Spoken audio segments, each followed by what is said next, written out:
Je veux que tu fermes les yeux et que tu imagines une seconde que dans 6 mois, ta vie est complètement différente. Tu te réveilles, tu es légère, tu te sens bien, tu vas aller à un travail qui te stimule, où tu te sens dans ton élément et surtout, tu es entouré de bonnes personnes qui t'élèvent sur tous les aspects de ta vie. Alors peut-être que tout ça te paraît assez lointain et peut-être même impossible, mais je suis là aujourd'hui pour te prouver le contraire et honnêtement, je vais le faire très concrètement parce que c'est ce qui s'est passé dans ma vie. Je vais te parler de cette transition que j'ai eue en sortant d'une relation toxique qui m'a vraiment bouleversée, qui m'a vraiment anéantie, où j'étais en perte identitaire, où je ne savais plus où aller, à qui je suis devenue aujourd'hui. Je dis pas que je suis parfaite, loin de là, on a tous des axes d'amélioration, mais honnêtement, ma vie a pris un tournant que j'aurais jamais pu espérer. Et je suis là aujourd'hui pour te partager les 3 clés incontournables qui m'ont vraiment permis de changer tout ça. Et je suis certaine que ça te permettra de changer ta vie à toi aussi, pour le meilleur, bien sûr. Déjà, il faut savoir une chose, et c'est la première étape qui est hyper importante. Si tu veux changer ta vie, souvent on a l'impression, tu sais, qu'on doit courir forcément vers quelque chose de nouveau. Parce que là, on va se dire, ah ça y est, j'ai un nouvel objectif, ça va orienter ma vie dans une autre direction, ce qui va faire que ça va me changer. Ça peut être n'importe quoi, ça peut être YouTube par exemple, ça peut être te lancer dans l'entrepreneuriat, peu importe, mais c'est faux. En fait, la première étape, c'est de vraiment prendre conscience de qui tu es. Mais je dis pas prendre conscience de qui tu es, où tu vas me répondre, oui, je me connais, je suis sincère, je suis gentille, je m'énerve quand on me manque de respect. Tu vois, ça finalement, c'est assez général, c'est assez bateau. Je veux vraiment que tu travailles, que tu prennes le temps pour comprendre comment tu fonctionnes, quelles émotions te provoquent telle réaction. Parce que la vérité finalement aujourd'hui, c'est que la plupart d'entre nous, et j'en ai fait partie pendant très longtemps, et j'en fais peut-être encore un petit peu partie, c'est normal, vivent en pilote automatique. Alors qu'est-ce que ça veut dire? C'est que 95% de nos pensées sont exactement les mêmes qu'hier. Sauf que les pensées sont aussi liées aux émotions et aux réactions. Ce qui fait que c'est un cycle qui se répète éternellement. Et comme le disait Einstein, il me semble, j'ai pas vérifié, la folie en fait, c'est de faire toujours les mêmes choses, donc d'avoir à chaque fois les mêmes actions et d'attendre un résultat différent. Ça paraît logique, on est d'accord? Sauf que le problème, c'est qu'on prend très peu, voire pas du tout de temps pour se poser les bonnes questions. Souvent, on va vivre quelque chose, mais finalement, c'est comme si on était spectateur de notre propre vie. C'est exactement comme je l'ai dit tout à l'heure. On est en pilote automatique. On ne réfléchit plus. Par exemple, je me prends comme exemple, je vais vivre une situation où je vais m'énerver. Voilà, on va dire qu'il y a quelqu'un qui me manque de respect et qui dit quelque chose qui va me blesser. Et moi, je vais tout de suite m'énerver, et puis la vie va suivre son cours. Ça veut dire qu'en fait, à chaque fois que cette situation-là va se répéter, je vais avoir les mêmes réactions sans jamais step back et me demander pourquoi est-ce que j'ai réagi comme ça. Parce que oui, tu peux très bien dire c'est parce qu'on m'a manqué de respect, etc. Mais en fait, c'est beaucoup plus profond que ça. Qu'est-ce que ça a réveillé en toi pour que tu réagisses comme ça? La personne, j'ai envie de te dire, on s'en fiche, parce que des gens qui te manqueront de respect, des gens qui sont pas cool, des gens qui te blessent, il y en aura tout le temps. La vie est faite ainsi, c'est comme ça. Mais finalement, tu comprends alors par rapport à ce que je dis, que c'est toi qu'il faudra adapter, que c'est toi qu'il faudra changer. Alors peut-être que la personne m'aura blessée par rapport à un aspect de ma vie qui m'a fait très mal, et en fait ça veut dire que je réagis comme ça parce que ça réveille des blessures en moi. Et en fait, tu vois, c'est tout un cheminement intellectuel pour aller à la source de ta réaction. Tu vas vraiment puiser au plus profond de ton être pour savoir d'où est-ce que ça vient. Et c'est pour ça que souvent on peut avoir l'impression de stagner parce que notre corps et notre esprit rejouent sans cesse les mêmes situations. Ils rejouent sans cesse le passé. Du coup, ce qu'il faut arriver à faire, c'est de te surprendre. C'est de surprendre ton cerveau. C'est-à-dire que la prochaine fois qu'une situation va se produire, tu réagiras différemment. Et tu réagiras différemment à chaque fois. Par exemple, quand tu as une pensée négative qui arrive dans ton esprit, qui te dit tu n'es pas assez bien pour ça, tu n'y arriveras jamais, il faut que tu prennes un temps, que tu respires et que tu te poses la question, ok, est-ce que ces pensées-là, elles me rapprochent plus de la personne que j'étais dans le passé, ou est-ce qu'elle me rapproche plus de la personne que je veux devenir? Là, en l'occurrence, si on te dit que t'es pas assez bien, que tu n'y arriveras jamais, clairement, ça te raccroche à la personne que tu étais dans le passé. Et le passé, ça peut être il y a 10 minutes. Tu vois, si la personne que tu veux être, et j'imagine que c'est le cas, c'est une personne qui a confiance en elle, qui accomplit des choses, qui aide les gens, on est d'accord que tu as besoin d'avoir confiance en toi et que ce genre de pensée-là, n'aide pas du tout. Sinon, tu as un autre exercice, là c'est un petit peu plus psychologique, c'est un psychologue qui m'en avait parlé, c'est que tu imagines ces pensées arriver dans ta tête comme des bulles de savon et en fait à chaque fois c'est toi qui vas venir les éclater pour qu'elles n'aient finalement plus aucune place dans ton esprit. Je trouve cet exercice pas mal aussi.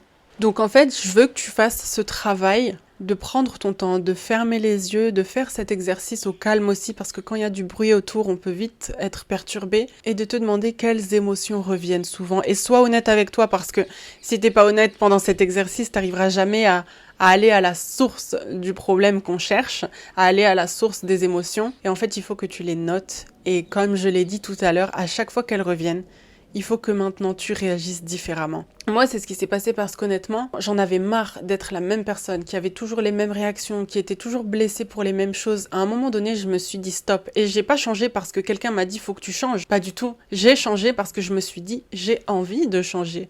Ça ne me convient plus. Ensuite, il faut que tu crées ta nouvelle signature émotionnelle. Et ça y est, une fois que tu es consciente de tes anciens schémas, le plus important maintenant, ça va être d'enseigner à ton corps de vivre le futur comme s'il était déjà présent. C'est hyper deep. Parce qu'en fait, on a souvent tendance à l'oublier, mais notre corps a une mémoire. Notre corps, c'est vraiment comme un disque dur. Ça veut dire que si ton corps a toujours été habitué à la peur, au stress, au manque de confiance, c'est ce qu'il ressentira à chaque fois. C'est un petit peu ancré dans ton ADN. Bon, je parle pas scientifiquement, c'est une façon de parler, mais ça veut dire que c'est vraiment des choses qui sont ancrées en toi aujourd'hui. Et c'est normal, si pendant X années tu as fonctionné de cette manière-là, en te raccrochant à ces émotions, elles seront fortement présentes en toi. Et on peut dire que ton corps devient accro à ces sensations. Et ça veut dire que même si tu dis vouloir changer, inconsciemment, ton corps va te ramener à ce qu'il connaît de mieux, à ce qui lui est familier. Alors je t'invite chaque jour, chaque matin, à prendre 5 minutes où tu vas vraiment prendre le temps de respirer et d'incarner la personne que tu souhaites devenir. Alors incarner, c'est pas... comment vous dire ? Souvent on pense qu'incarner, c'est fermer les yeux, tu te visualises et ça y est, c'est bon, ciao, bye bye. Non. Quand je te dis que tu vas l'incarner, c'est que quand tu fermes les yeux, tu es déjà cette personne. C'est un petit peu comme les acteurs, vous savez, quand ils se préparent pour des gros rôles, pendant plusieurs semaines, ils se mettent vraiment dans la peau du personnage, ils deviennent ce personnage, et il y a certains acteurs qui témoignent, après les films, ils ont du mal à se défaire de tout ça. C'est pour vous dire à quel point c'est ancré en eux, et il faut que ça devienne la même chose pour toi. Tu es déjà cette personne, tu es déjà cette femme. Et il faut que tu ressentes les émotions de ta future toi, la gratitude, la joie, la confiance. Et il faut que tu fasses vraiment comme si tous tes rêves s'étaient déjà réalisés. Alors je comprends qu'au début ça puisse être bizarre parce que ton mental peut te dire tu mens. Ça n'existe pas ce à quoi tu penses là, ça n'existe pas ce que tu imagines. Mais tu verras après quelques semaines, parce que évidemment c'est toujours dans la durée qu'on arrive à changer quelque chose, tu verras que tu te sentiras différente et je t'assure que c'est vrai. Je t'assure que c'est vrai. Faut juste vraiment jouer le jeu. Et honnêtement, depuis, j'ai retrouvé un calme que je n'avais jamais connu. Mes décisions ont commencé à être beaucoup plus claires. Et surtout, j'ai plein d'opportunités qui sont apparues. Vraiment. Du coup, c'est très bien de s'imaginer en CEO avec un blazer et le super brushing de l'année. Mais là, je te demande surtout de ressentir. Qu'est-ce qu'elle ressent, cette femme-là ? Cette femme-là, elle est puissante. Tu vois, elle a confiance en elle. Elle a de la gratitude pour tout ce qu'elle a. C'est ça que je te demande de ressentir. Alors le blazer aussi, c'est très bien, hein, je ne critique pas. Mais le plus important, c'est le ressenti. Alors je t'invite à faire cet exercice vraiment. Tu peux le commencer maintenant pour voir un petit peu comment ça se passe, ce à quoi tu penses, ce que tu ressens. Mais surtout, fais-le le matin. Mets-toi un petit réveil avec un rappel. Moi, c'est ce que je fais. Et j'adore cet exercice, honnêtement. Enfin, mon troisième conseil, c'est vraiment la méditation et la respiration. Alors, je t'arrête tout de suite. Souvent, on pense que la méditation, c'est pour les gens qui sont un peu allumés. Mais je ne suis absolument pas d'accord. La méditation existe depuis des milliers d'années. Et je pense que si ça n'avait aucun effet bénéfique, ça n'aurait pas perduré autant de temps, tout simplement. Et la respiration, c'est même scientifique. C'est utilisé dans plein de discipline et c'est comme on dit souvent, quand t'es énervé, quand t'as besoin de prendre du recul, respire un bon coup. Et ben c'est exactement ça, sauf qu'on n'y pense pas forcément. Et je suis là pour te le rappeler. Faut savoir que la méditation et le travail de respiration, c'est pas juste de la relaxation. C'est une manière de sortir de ton ancien toi et de vraiment faire une réinitialisation complète de ton corps et de ton esprit. Donc ce que je te conseille, chaque jour, le matin de préférence si tu peux, pendant, allez, on va dire 10 minutes, c'est que tu vas inspirer par le nez 4 secondes, tu vas garder ta respiration 4 secondes et tu vas expirer pendant, on va dire, 6 à 8 secondes. Donc tu verras que c'est vraiment un travail de respiration qui va t'apaiser, qui va te calmer et qui va te reconnecter à toi. C'est assez compliqué d'expliquer ces concepts quand on ne le fait pas.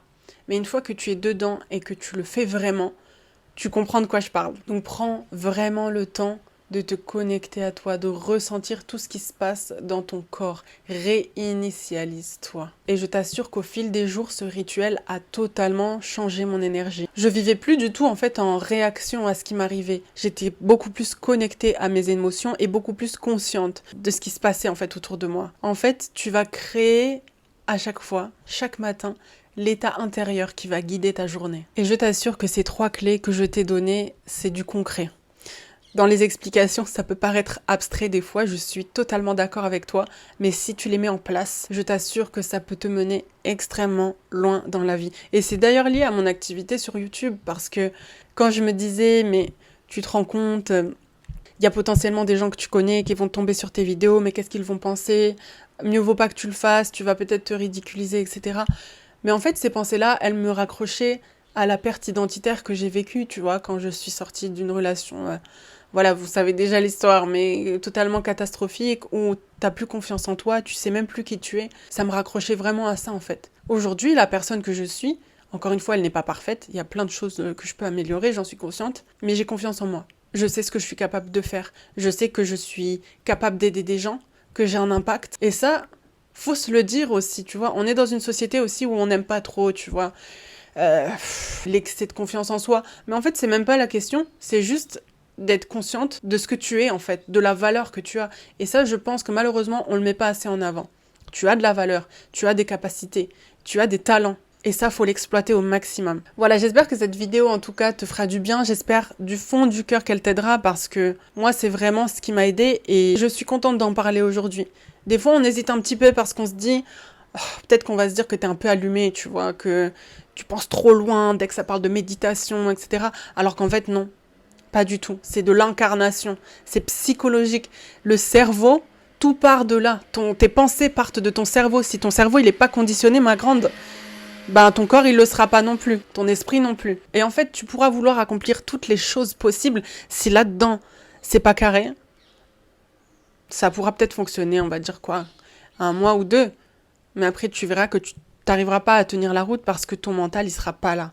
Une fois que tu es ancré, Mago, une fois que tu sais qui tu es, une fois que ton esprit, il est là, une fois que tu as une visualisation de ce que tu es et de ce que tu peux devenir, honnêtement, il n'y a rien qui t'arrête. Ça veut pas dire que ta vie, elle va toujours se passer sans obstacles, sans embûches. C'est pas du tout ce que je suis en train de dire. Ce que je suis en train de dire, c'est qu'en tout cas, tu auras confiance en toi. Peu importe ce qui arrive. Vraiment, peu importe. Même la pire situation, tu sauras qui tu es et tu te diras « j'ai les capacités pour m'en sortir ». Voilà, j'espère que ça t'aura plu. Moi, honnêtement, j'ai adoré réfléchir à comment amener le sujet. Je suis trop contente de reprendre de manière dynamique mes activités sur YouTube. En tout cas, je vous fais plein de gros bisous. Oublie pas de t'abonner et de partager cette vidéo. Je pense que ça m'aide énormément par rapport à l'algorithme. À bientôt pour plein d'autres nouveaux sujets. Love you.